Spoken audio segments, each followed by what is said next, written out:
আচ্ছা এই পাইজে পাইজে কি ওই নৌকার দিকে যাওয়া যাইবে?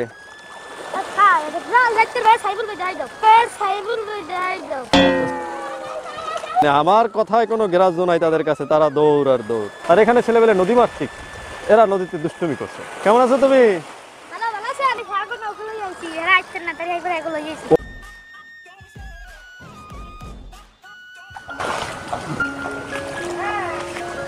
আসসালামু আলাইকুম বন্ধুরা, কেমন আছেন সবাই?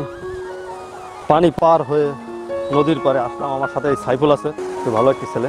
দেখুন নদীতে পানি আর পানি, এই বাচ্চারা কি করে, হ্যাঁ একটু একটু বাচ্চারা নদীতে দুষ্টুমি করছে।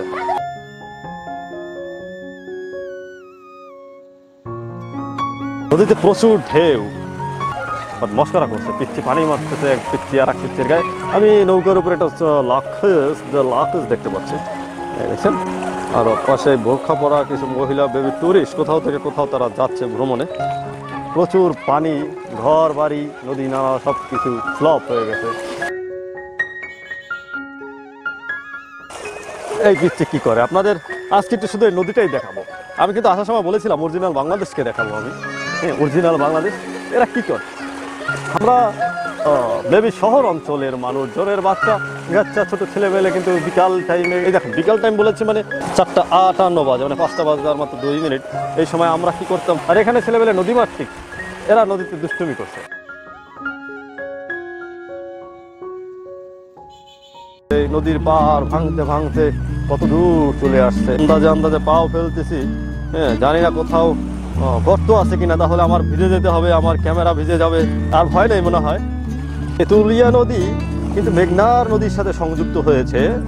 এদিকটা মেঘনা পটুয়াখালী যাওয়া যায়, এটা এদিক থেকে আপনার কালাইয়া, হ্যাঁ লালমোহন, ওই আপনার কি বলে নুরনপুর হয়ে একেবারে পটুয়াখালীও যাওয়া যায় এদিক থেকে ঘুরে।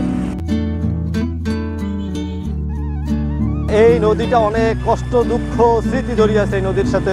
এই নদীর পাড়ের মানুষের, হ্যাঁ এই নদীতে প্রায় এই অঞ্চলের মানুষের বাবা দাদার ভিটা প্রায় 6 থেকে 7 বার ভেঙে গিয়েছে। আপনারা বুঝাইতে পারি না হয়তো 6 থেকে 7 বার কাকে বলে। একবার ভাঙছে আমার ওখান থেকে, আমি সেই বাড়ি ছেড়ে আবার দূরে জমি কিনছি, বাড়ি বানিয়েছি, বসবাস করেছি। সেই নতুন বাড়িও ভেঙে গেছে ভাঙতে ভাঙতে। এইভাবে 1-2 বাড়ি করতে করতে 6 থেকে 7 বার ভেঙে গেছে। এখানে আমাদের যে বয়স, সেই বয়স অনুযায়ী আমাদের বাবা দাদা পর্যন্ত। ওই নদীর ওপার দেখতে পাচ্ছেন বিশাল নদী, বাট এখন জোয়ার নদী আরো বড় মনে হচ্ছে। সামনে যে চর দেখতে পাচ্ছি এগুলো কিন্তু আসলে কোনো ভিটা না, এগুলা নদীর মাঝে জেগে উঠেছে সেই চর। নদী বহু দূরে, যার পার দেখা যায় না। আমি তো যদি আমার অল্প ছোট ক্যামেরায় যদি জুম করি, অল্প অল্প যে পার দেখা যাচ্ছে এগুলো কিন্তু চর। নদী আরো দূরে, আস্তে জুম করে আস্তে আস্তে আমি দেখানোর চেষ্টা করছি। কোনো কুল কিনার নাই, কিন্তু সেই গান মরে পড়ে যায়। ও নদী রে তোরে আপন করে রাখলাম আমি, করলি আমায় পর। এই বন্ধুরা পরাদর সালাম। আমি মানে পায়ের তলে যে আমার বস্তা আছে, বালুর বস্তা, খুবই স্লিপ কাটে। একবার পড়ে গেলে নদীতে আমার পানি খেয়ে উঠতে হইব। ট্রাই করতেছি